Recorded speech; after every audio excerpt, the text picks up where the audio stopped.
So we will quickly go ahead and do some crackle effect on fondant. And now I have the same green color, and I just made a smaller disc and a bigger disc.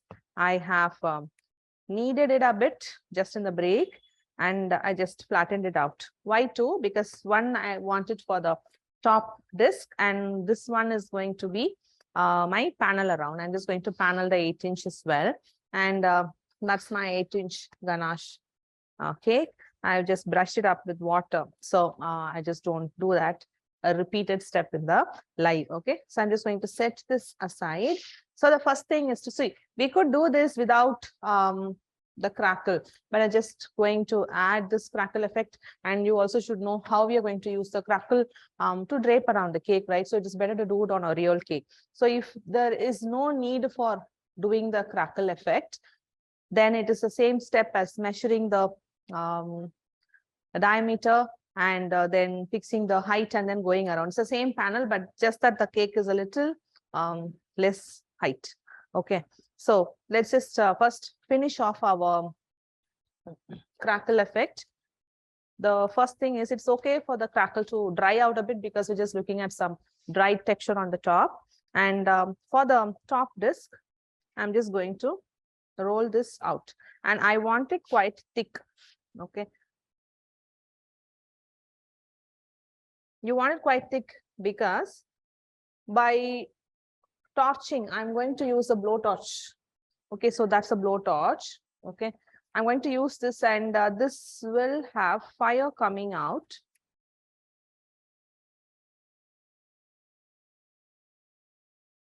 Am I using this right?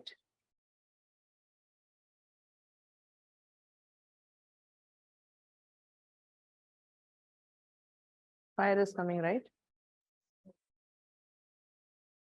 You can see.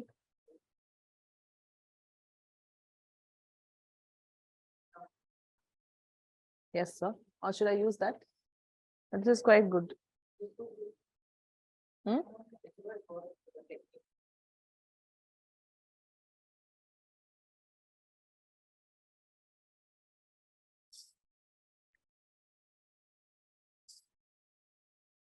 But this is like a too strong one. But I think anyway, the camera is not picking up fire, right? Okay.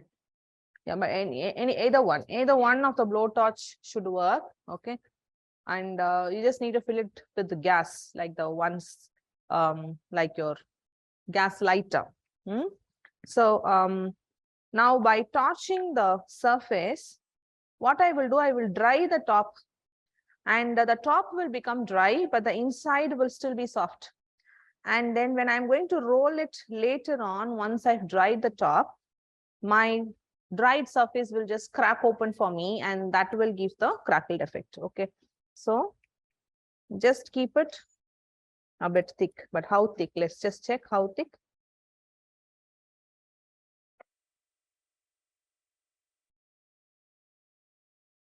Yeah, so that is a thickness. Now I'm just going to begin torching it.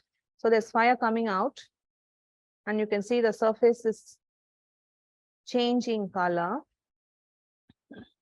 What I'll do, I'll switch over to the bigger one, so it's just a little faster.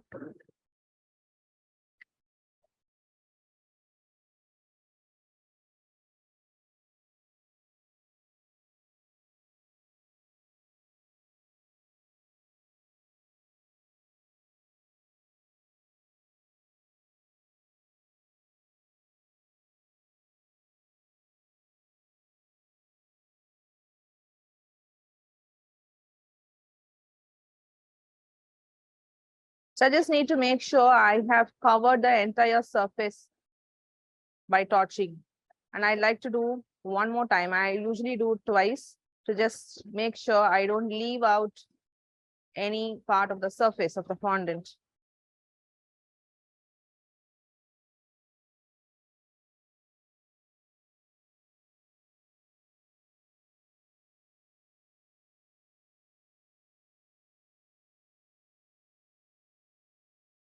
Also, the oil keeps coming out. That doesn't matter. Now this needs to dry up for some time. Okay, and only then I can just roll it. So I'm just going to put that one aside and allow that to dry up a bit. Now this is for the sides, right? I still need to know what is the size of the stretch that I want to roll. And now those who don't want to do the math part, you can use your tailor's tape, like I said in the previous lesson, or otherwise we just be doing the calculation of how much. So it is not going to be a too tall a strip. I just need more on the sideways. So I'm just going to just roll it like a log, and you want it to crackle as well, right?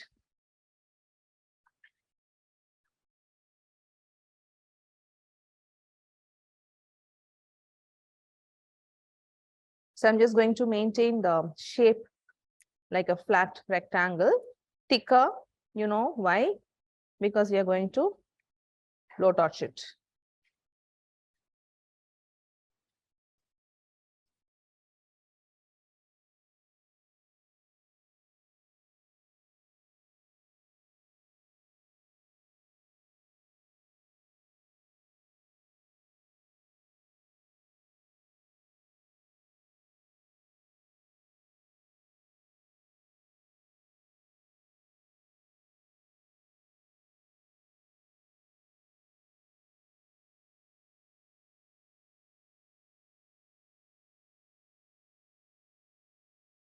So not too thick. If it is too thick, what really happens is the cracks just move apart, and they're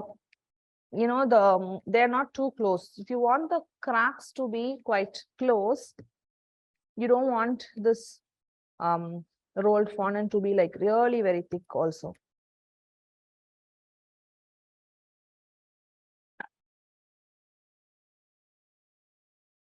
Okay, so this thickness sounds good. And I'm just going to torch this now. So take the blowtorch.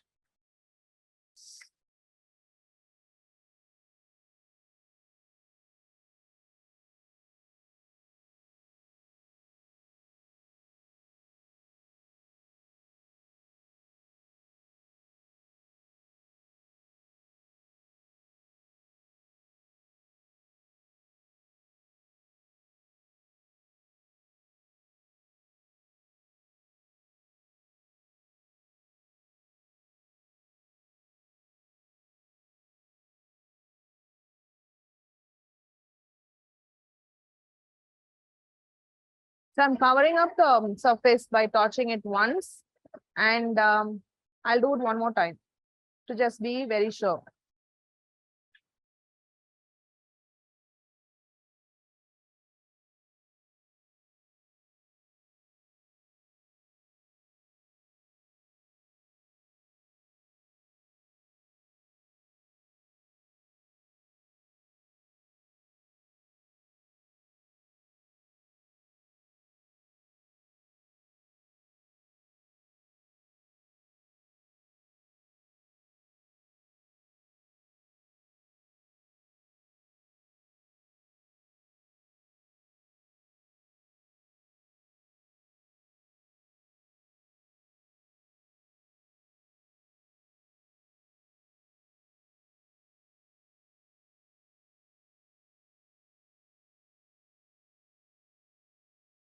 So this one is done as well. I'm just going to turn this, try not to move that because that needs to dry out a bit. So now you can see that this disc is like, quite stable right now because the top is dried out. I'm just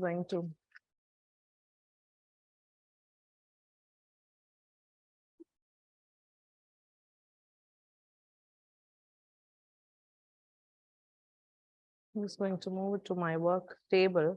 My work table is also quite good for me to just roll it out. I'm just going to check right now if this is cracking for me. Now, Don't use your rolling pin to just keep rolling up and down like your roti. That doesn't work for this, at least for this technique. Well, otherwise,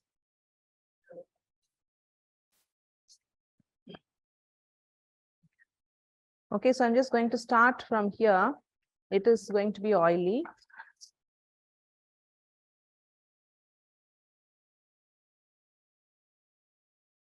Okay, so I'm just going to start from one end and then try roll it outward. Okay, and when I roll it outward, I just want to check if the cracks are starting to happen. Now you can see the outside is like the dry skin, which is cracking out for me. And then the inside is that original green color showing up. Is that clear?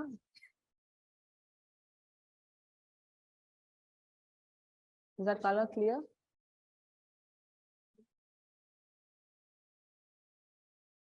So you can see this end is just starting to crack up, right? So now that stage is good for me to start rolling out. Just start from one end, keep doing.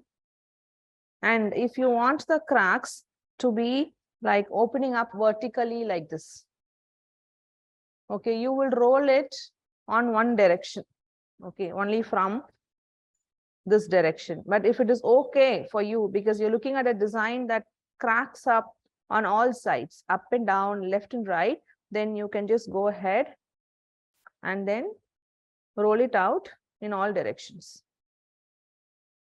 Just open out on the edges first. So it's cracking up so beautifully.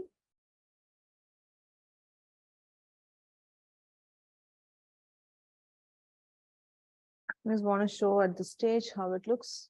Is it seen? No, from there only. Okay, beautiful shine, and then you can see all the cracks up there.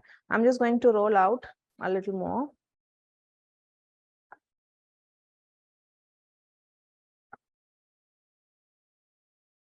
And that little burn out of the blowtorch, I like that. It just gives like a golden tinge. So I can allow it to blowtorch a little bit more than needed.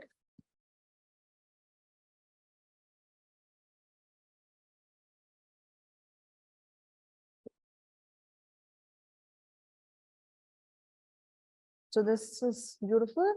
And now you know the top has to be cut using the acrylic board that was used to frost that cake. Now again, you want that to be drying out for some more time. So put that on the parchment paper and place the acrylic board on top. I use a craft knife and go ahead and then cut.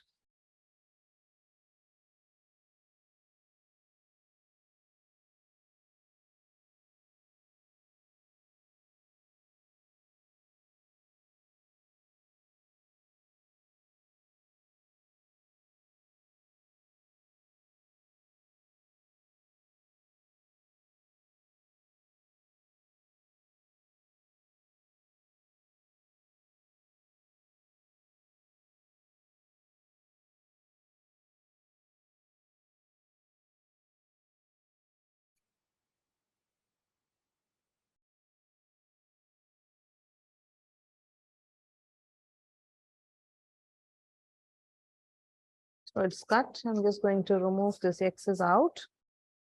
And this is also something that you can't throw. You just need to just knead it and keep, because this texture, when you just roll it out, it also comes out with like beautiful textures where you could use it for some rough stone texture that you could use it to drape the cake as well. So leave that out for some time to allow it to dry a little bit more. Okay. So the disc has come out. You see how beautiful that one looks. So I'm just going to set this aside and get the next one. Now, size measurements. I'm going to give you the numbers. You will tell me, calculate and tell me what could be the circumference. So I'm going to give you the diameter. So keep your calculators ready And tell me, for a 21 centimeters diameter, what will be the circumference that I need to go around on the sides of the cake? 65.94. You should maybe have some fastest finger first. Okay, 65.94. So I'll go ahead. Okay, that's nice. So that number is right? 65.94, which is nothing but, how did they arrive at that number? 21 into 3.14 was what was done. I think 65.94 is the right number. So I'm going to go ahead and have a bit of 70. I mean, little excess than that is what I said, right? So 70 is what I need for the entire stretch. And that is obviously going to go beyond my mat. That doesn't matter. And that is about 8. Last time there was a little shortage, right? So maybe I'll do a 10. So I have excess to cut on the top and I don't have to drag it down like how I did for the double barrel. Okay. So I prefer to just move this onto my work table rather than the craft mat. So I don't have to keep stretching that up and going back and forth.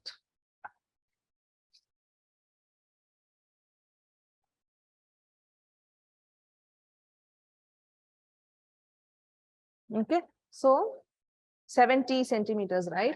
How much do I already have? I have about 50. So 70 is not too far. And 10 is what I need. I already have about 9. So we are quite safe in that way. This is dried up a bit. Now let's see how it's going to start to crack. Start with the edge.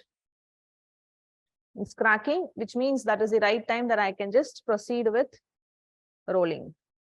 Now, should I have the cracks both the sides or just on one direction? Let me just finish off one direction and show how it looks.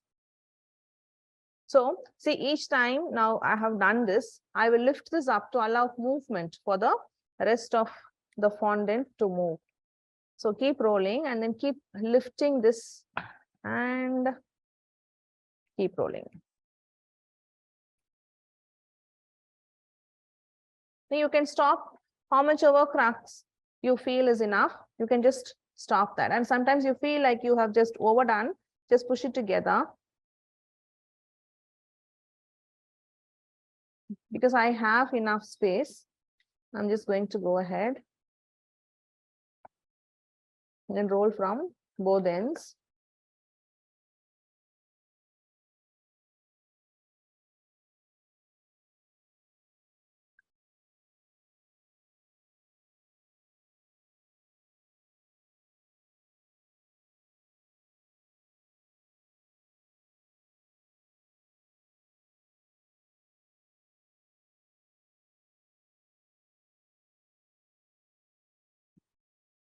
Little by little, just watch how the cracks open up for you. Do you like the cracks? Now I'm just going to open up on the other side. So you can see the smaller cells are starting to come. They're just not the vertical ones.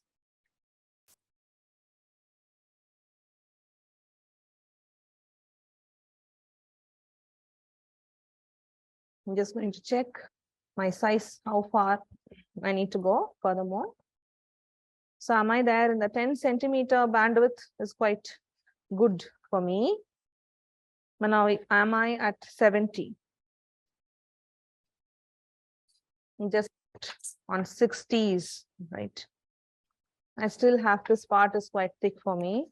So let me just stretch. So as I'm stretching, I want this to move. And if I lift here and then allow it to get stretched, then my entire strip will move. So this stretching that part, I mean, lifting and placing it will allow movement.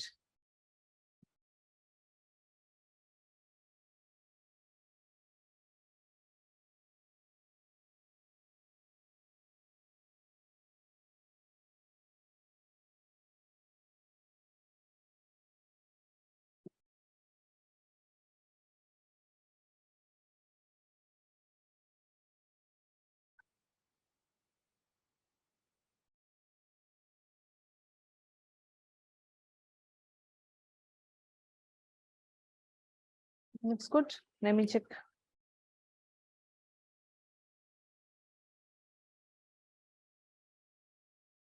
So I think I have 70. I might have to cut out. So let me just extend that a little bit so I don't have a lot of wastage.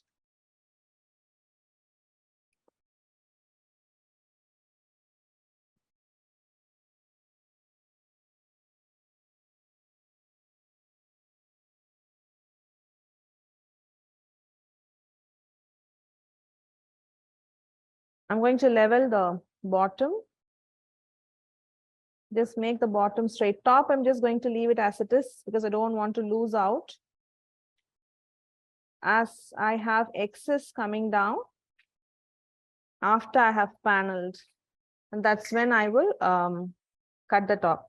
Now, like I said, these bits, just save them. You don't have to need much, just save them. They'll come in handy for making another texture, another kind of texture later. I just make this bit a bit straight. And this is quite straight already.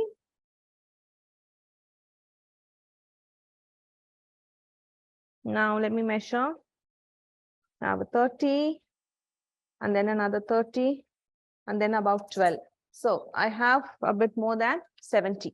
So this is my crackled panel to go.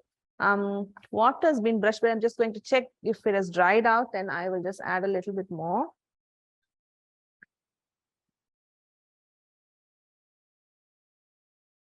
Have I covered 10? Yeah, quite above 10. Okay, so it's dried out a bit.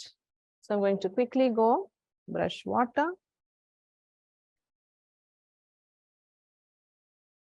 So now you can let me know why we can't be brushing in too much water. What happens if, see, something like this. See, if there's water like this and you're just going to brush it out and leave that water droplet there, what would happen? Can you just type it out? What would happen if you're going to leave out water droplets as we brush water on the surface of the ganache before putting the fondant on top? Air bubbles. The fondant will throw up bubbles, right? So to avoid that, just keep brushing out on the excess. Now, hope you know why we are brushing water. Why is brushing the water even necessary? I mean, that should be quite simple because the surface of the ganache is dry and the fondant will not stick. So we need water. And too much water will throw up air bubbles on the surface of the fondant. So just about enough water, keep brushing over and over as long as the water is like a very, very thin layer and the brush itself gets dried. And that's when you'll go and dip little bit and then keep brushing.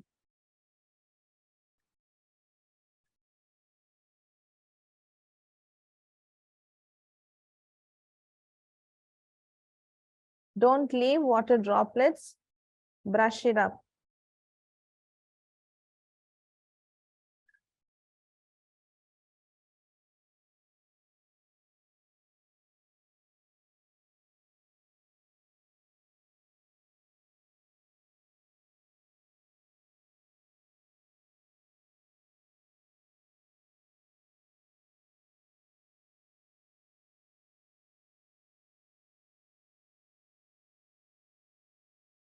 So this one is quite good. Let's just get the top going. This disc is quite dry right now. I hope I just don't leave the excess out anywhere because I don't want to stretch it up after it is put down in here.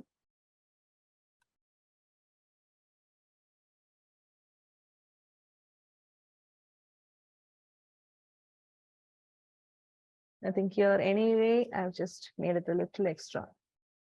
It's not going to stretch as much.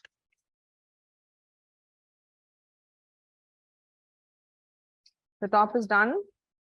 So you know what I would need to do for the sides, right? I need a smaller rolling pin, right? And I will have to align this bottom end of the rolling pin. Clear? So this bottom end of the rolling pin I'll align with this line, and I need corn flour.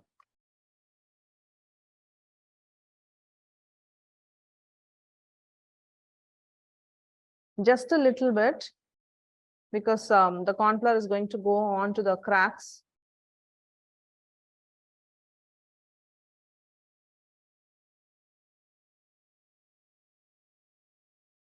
This crack can be just sealed out there, so it doesn't matter if it is getting teared up a bit. I think it's not too sticky, and this surface is anyway quite dry, so I'm not going to use too much of corn flour. So I'm going to bring the cake in and get my panel. So this time I have quite excess on the top, so I'm just going to carefully align the bottom. See, if there is no need for me to show up on the camera, I'll keep unrolling this without moving the cake. But I'm just focused on showing what happens as I unroll. Okay, so I could just move around, but this one is just for the camera to turn around to show what is happening right here.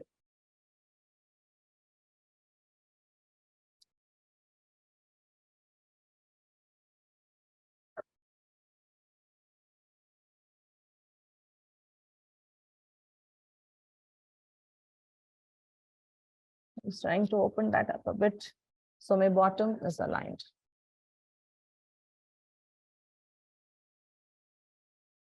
So what is the next step? Someone could type it out. So I've paneled around. There is excess out here. So what could I do next at the stage? Type it out. What do I need right now?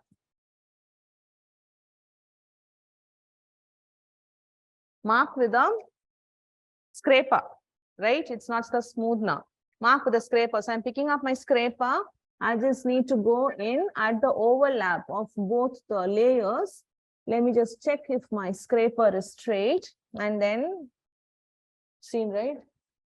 I'll just go in through both the layers and cut through both the layers of fondant. Now, once I made the marking, and to just be sure that I have cut through, I will use the craft knife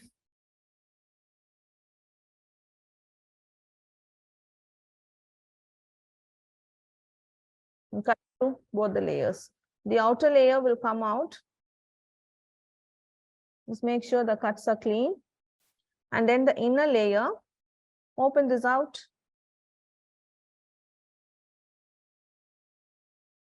Make sure you've cut well and remove this gently and put this back in line.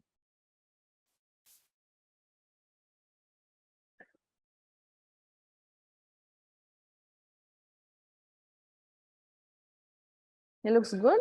Now, let me just cut the excess here. The top looks a bit rugged and nice, so I really don't want to make it like sharp edges. In case if we have to do, based on the design that we are going to work on, we could still cut the top.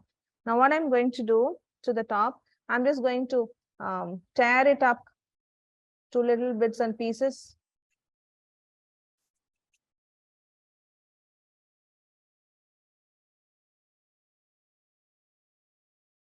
And then leave this with a little bit of hanging, and that might look good for the end of the wedding cake, because I didn't plan for it. I wanted to do sharp edges, but with this look, I feel like I will just leave out a bit of hanging in case I need to later trim it out. Once it's like dried out a little more, even like tomorrow, if I want sharp edges, I can still do that.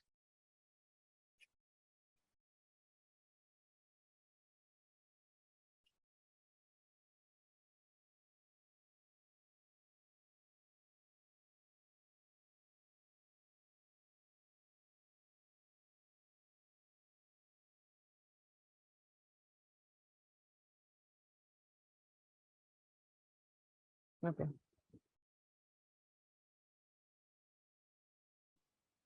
So what I'm going to do right now is to get this thing. I'm going to use my fingers and start peeling out. Just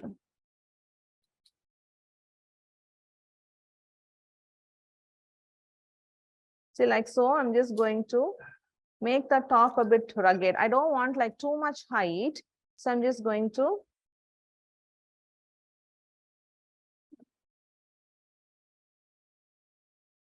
peel out a bit.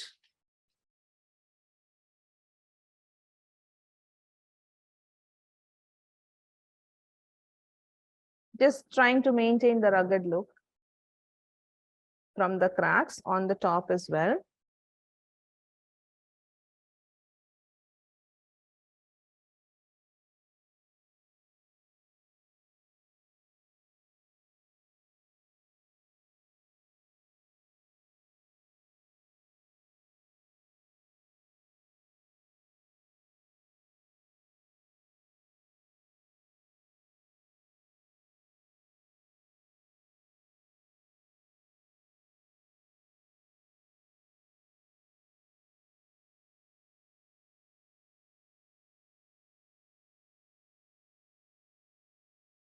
I'm just going to check from my eye level if it all looks good.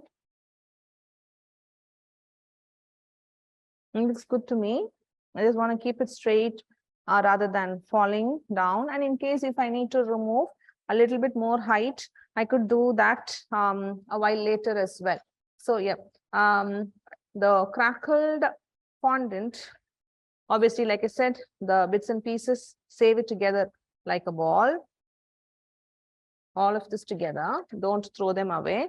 You don't have to knead that, just retain that. And if you roll this, you will still get a beautiful texture, and that can be used to panel also on smaller cakes, or then to just go on the top as well. Okay, so let's just quickly go through queries, if any, related to the crackled fondant and paneling on 8-inch, because that is what we are doing right now.